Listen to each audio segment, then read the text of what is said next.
Hello everyone, I'm Soumya. ఇప్పుడు paneer capsicum gravy ఎట్లా చేసేదో చూస్తాం రండి. And these are the ingredients. First gas on చేసుకున్నాము. నెక్స్ట్ కడాయి పెట్టుకొని కడాయి హీట్ అయిన తర్వాత ఆయిల్ యాడ్ చేసుకున్నాము. ఆయిల్ హీట్ అయినాక కొంచెం టర్మరిక్ అండ్ కొంచెం Kashmiri chilli powder and next salt వేసుకున్నాము.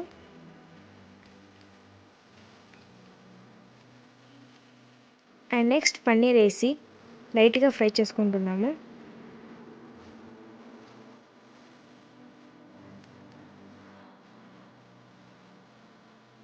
పన్నీర్ ఫ్రై అయినాక ఇంకొక ప్లేట్కి ట్రాన్స్ఫర్ చేసుకుంటున్నాము. అదే ఆయిల్లోనే చాప్ చేసుకున్న ఆనియన్స్ వేసుకొని ఫ్రై చేసుకోవాలా. And please subscribe to my channel guys. And next 10 to 12 garlics and 3 ginger pieces and 3 chilli and 2 red Kashmiri chilli వేసుకొని బాగా ఫ్రై చేసుకోవాలా.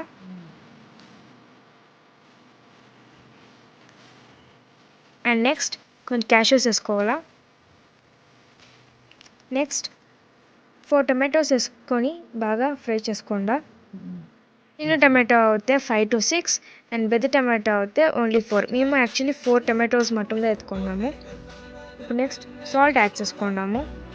ఆరినాక మిక్సీలో బ్లెండ్ చేసుకున్నాము. అండ్ కడాయి పెట్టి ఈ గ్రేవీకి తగినంత ఆయిల్ వేసుకున్నాము. చాప్ చేసుకున్న ఆనియన్ వేసుకొని బాగా ఫ్రై చేసుకుంటున్నాము. అండ్ నెక్స్ట్ చాప్ చేసుకున్న క్యాప్సికమ్ వేసి దాన్ని బాగా ఫ్రై చేసుకుంటున్నాము. And next Kashmiri chilli powder అనేసి ధనియా పౌడర్ వేసి బాగా ఫ్రై చేసుకుంటున్నాము. అప్పుడే బ్లెండ్ చేసిన మసాలాని ఇప్పుడు యాడ్ చేసుకోవాలా. ఆ మసాలాకి రిక్వైర్డ్ ఆఫ్ వాటర్ యాడ్ చేసుకుంటాము.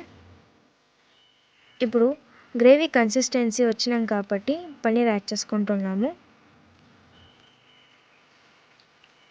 ఇప్పుడు కొరియాండర్ అండ్ కస్తూరి మేతిని యాడ్ చేసుకున్నాము.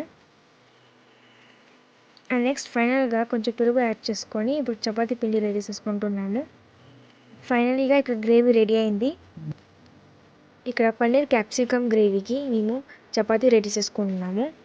నాట్ ఓన్లీ చపాతీ, ఆ గ్రేవీ జతలో మీరు దోశ, పూరి, నాన్ కూడా తినచ్చు. ఈ వీడియో నచ్చితే మీకు ప్లీజ్ లైక్ చేయండి, షేర్ చేయండి and subscribe to my channel and press the bell icon to my notifications. And it's finally ready guys. Thank you.